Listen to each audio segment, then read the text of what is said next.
America's soaps are markedly different to ours. They're on during the day, they last a full punishing hour, and the standard of every aspect of them makes EastEnders look like I, Claudius. Yes, it's Acorn antiques all the way, replete with abysmal dialogue, chance fancy face, wobbly sets. God, I knew it. What is wrong with her? And acting so bad it isn't even wooden, it's bloody cardboard. Go, please. Wait in the hall, please, and wait till I give you further orders. Go, please. Yeah, whatever. Two things immediately strike you. First of all, that American soapland is so stagey and unnatural it feels like a dystopian future world overseen by the hunks of Olympus. Secondly, everyone's so good looking it's difficult to tell them apart. In fact, a lot of them look like bad celebrity look-alike versions of established stars. Look, here's the poor man's Brad Pitt. Here's the Argos, Heather Graham. You haven't called me that since, what, junior high? And here we see the pound stretcher Meg Ryan romancing it up with a cheapo Kurt Russell. Oh, and this so-called Britney Spears is just taking the piss. Cannot see where he is. The soaps are aggressively targeted at frustrated housebound women, so the male members of the cast spend most of their time walking around in a sort of shirtless daze, dangling around on screen like haunches of beef in a display cabinet. Still, it befits their apparent IQ. This one's too dumb to even register pain. Hit him again. While the men bumble around with their tits hanging out, the women specialise in non-stop cattiness. Look, honey, if you can't keep up with today's technology, don't blame your failures and your mistakes on me. We won't have that. I'm quaking in my shoes. Unfortunately, despite the lurid storylines, the truth is that thanks to the constraints of the budget and the amount of time they have to fill, 90% of the action seems to consist of characters standing around in rooms endlessly debating the minutiae of the plot with all the emotion of half-sentient vending machines. We should have known. We should have trusted our suspicions. It's a brilliant plan. Who would have suspected that Alistair was healthy when his body was lying there unconscious for everyone to see? Still, in plot-stretching terms, the clear king of the soaps has to be the demented Passions, which plays like the sort of thing you might see in your mind's eye after being hit on the head with a car jack.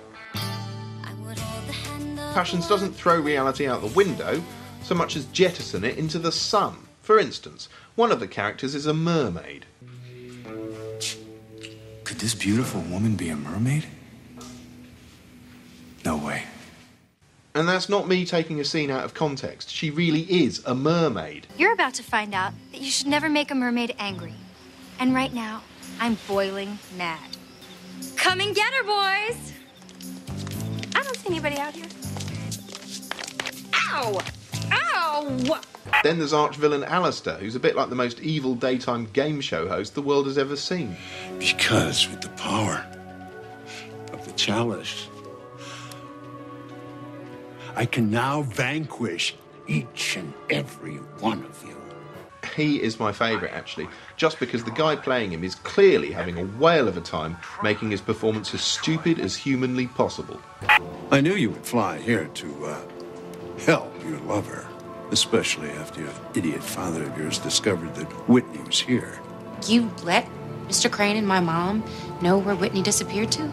Duh. I am going to destroy everyone who tried to destroy me.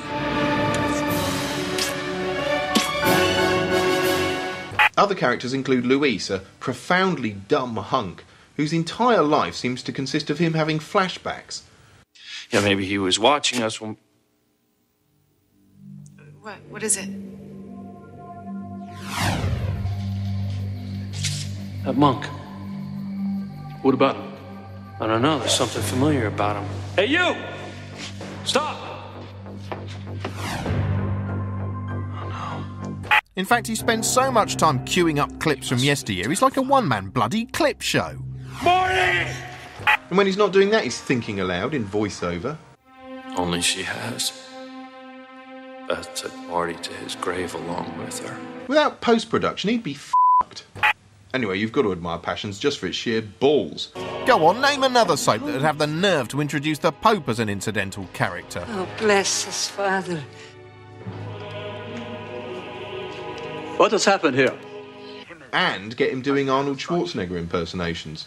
Calm yourself. You've done no wrong. The deceiver used you as we knew he would.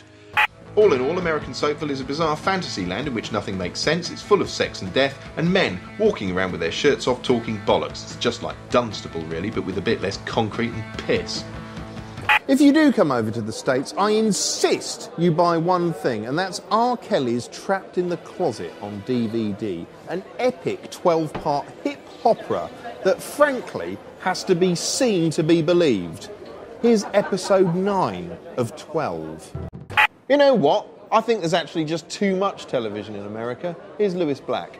I think, and there's a moneymaker here, that you could put on a network and all that would appear on that network is a bowl of shit.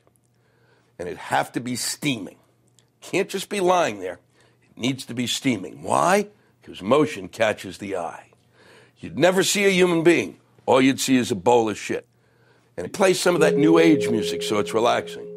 And they'd watch it for a second and go, holy shit, that doesn't make sense, and they'd go away. But I guarantee you, it would haunt them. And every day they would turn on the TV. And they'd watch, and they'd watch, and they'd watch, and then they'd go, where was that bowl of shit? And then they'd put it in that recall button. So they'd wake up, watch the morning news, and go, bowl of shit! Eventually, they'd start watching it for longer periods of time to see what was going on. But they'd never see a human being, just a steaming bowl of shit. But here's the kicker. Eventually, we put a number up, and you can call that number. And what you have to do is guess which celebrity gave us the shit. Mm-hmm. That's right, it's a contest. Oh, and it's $1 a call. And we're in charge. So nobody really knows who the winner is, do they? America is the land of the free and the home of the brave, and thank Christ they're brave, because some of their TV would be enough to make a more cowardly nation crap its collective spine through its great big mutual bum hole. He lurks in the dark, then strikes out of nowhere. Yes, if it's scaremongering you're after, here it is, flowing from the box like a river of screams.